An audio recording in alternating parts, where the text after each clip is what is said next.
Panorama group, जो सोचता है वो करता है। आईटी एक्ट के तहत मुकदमा तो होता है, लेकिन बड़ा आसानी से बेल भी हो जाता है। कन्विक्शन रेट मात्र 1.3%। पिछले 10 वर्षों में आईटी और इलेक्ट्रॉनिक सेक्टर में जो प्रगति हुई है वो अभूतपूर्व है। लेकिन इसके साथ साथ यह भी देखा गया है कि साइबर क्राइम, विशेषकर फाइनेंशियल साइबर क्राइम के क्षेत्र में अपराध की जो बढ़ोतरी हुई है, एनसीआरबी डेटा वो बहुत चौंकाने वाला है, वो भी 24.4% का।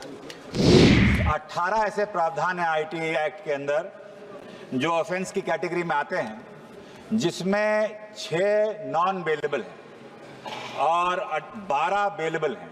तो माननीय सदस्य जो कह रहे हैं कि सभी में छूट हो जाती है, ऐसा नहीं है।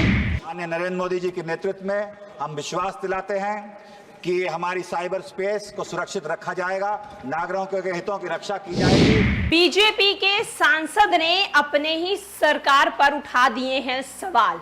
नमस्कार, मैं श्वेता और आप देख रहे हैं न्यूज फाउंडेशन। लोकसभा का बजट सत्र चल रहा है और सत्र के दौरान संसद में बीजेपी के सांसद ने अपने ही सरकार के ऊपर कई सवाल खड़े कर दिए हैं। दरअसल आपको बताते चले कि नवादा के सांसद विवेक ठाकुर ने साइबर क्राइम मामले को लेकर अपने ही सरकार पर सवाल उठाया है और कह दिया है कि आप इस मामले को लेकर, आप साइबर क्राइम को लेकर ज्यादा गंभीर नहीं है, क्योंकि साइबर क्राइम के मामले लगातार हो रहे हैं और इस पर जो आरोपी पकड़े जाते हैं उन्हें तुरंत छोड़ दिया जाता है।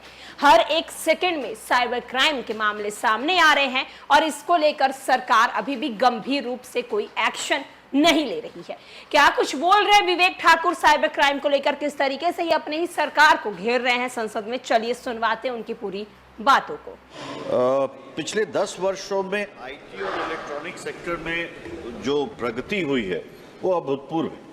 लेकिन इसके साथ साथ यह भी देखा गया है कि साइबर क्राइम, विशेषकर फाइनेंशियल साइबर क्राइम के क्षेत्र में अपराध की जो बढ़ोतरी हुई है, एनसीआरबी डेटा वो बहुत चौंकाने वाला है, वो भी 24.4% का।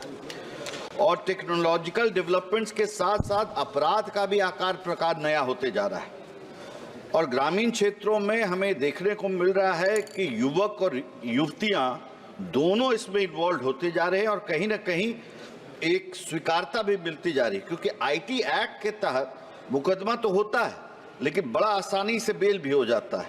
कन्विक्शन रेट मात्र 1.3%।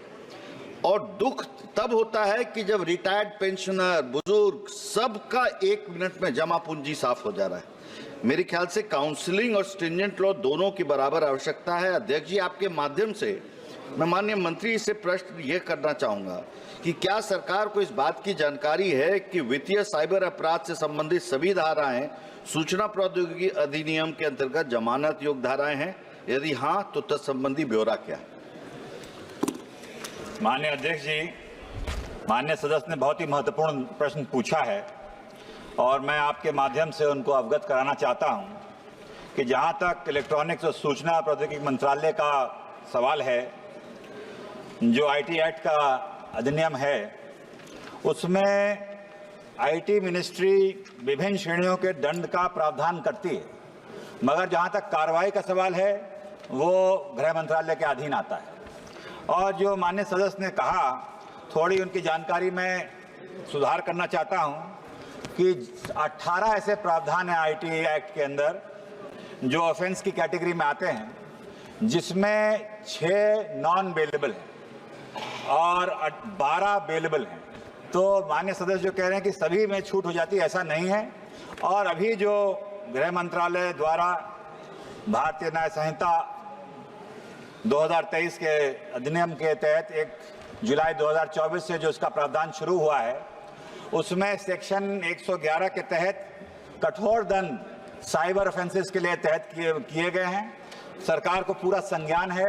ये एक बहुत ही महत्वपूर्ण और चैलेंजिंग इवॉल्विंग सिचुएशन है, जहां भारत में, मैंने पहले भी कहा, 100 करोड़ से ज़्यादा मोबाइल यूजर्स हैं, 70 करोड़ इंटरनेट कनेक्शंस हैं और हर 7 सेकंड में एक नया सब्सक्राइबर भारत में आ जाता है। तो इतनी बड़ी जनसंख्या और साथ ही साथ उतनी बड़ी चुनौतियां, उसका सामना करने के लिए सरकार पूरी तरीके से प्रतिबद्ध है। माननीय नरेंद्र मोदी जी के नेतृत्व में हम विश्वास दिलाते हैं कि हमारी साइबर स्पेस को सुरक्षित रखा जाएगा, नागरिकों के हितों की रक्षा की जाएगी और सभी प्रावधान लाए जाएंगे। धन्यवाद। विवेक ठाकुर। विवेक जी, मंत्री जी ने जवाब तो विस्तृत दे दिया है, मैं संतुष्ट भी हूं, लेकिन डेटा जो कन्विक्शन रेट का है वो थोड़ा चौंकाने वाला है। 1.3% सिर्फ कन्विक्शन रेट है और ग्रोथ जो है इसका वो लगभग 25%। तो अब दिल्ली में भी हम लोगों ने देखा कि आकार जो बदलता है इसका काउंसलिंग भी उतना ही आवश्यकता है। अब इंद्रप्रस्थ गैस लिमिटेड लेके आधे दिल्ली को उड़ा गए पैसे, तो इसलिए सेक्टर वाइज इनका जो ग्रोथ हो रहा है उसको भी चेक करने के लिए क्या कदम उठाया जा रहा है? माननीय अध्यक्ष जी, बिल्कुल सही बात है, आंकड़ों में थोड़ा इजाफा हुआ है। जैसे मैंने कहा कि इतनी बड़ी जनसंख्या और हर 7 सेकंड में नया सब्सक्राइबर आ रहा है, मगर हमारी विभिन्न संस्थाएं हैं। नेशनल साइबर कोऑर्डिनेशन सेंटर जो इंटरनेट ट्रैफिक को मॉनिटर करता है, जहां कहीं गड़बड़ी होती है तुरंत उसको विभिन्न संस्थाओं को अवगत कराता है। ब्लॉकेज करने से के साथ साथ तमाम ऐसी धाराएं हैं जिसमें दंड भी दिया जाता है और हम लोगों ने काफ़ी सफलता प्राप्त की है। और गृह मंत्रालय की एक संस्था है I4C, Indian cyber crime coordination centre, जिसके तहत national cyber crime reporting portal, जिस पे जाके शिकायतों का पूरा ब्यौरा दिया जा सकता है, थाने जाने की जरूरत नहीं है। एक हेल्पलाइन 1930 नंबर के तहत वो भी जारी की गई है। और मैं माननीय सदस्य को बताना चाहता हूं आपके द्वारा कि करीब 2400 करोड़ जो ऐसे घोटाले हुए हैं उसको रोका गया है।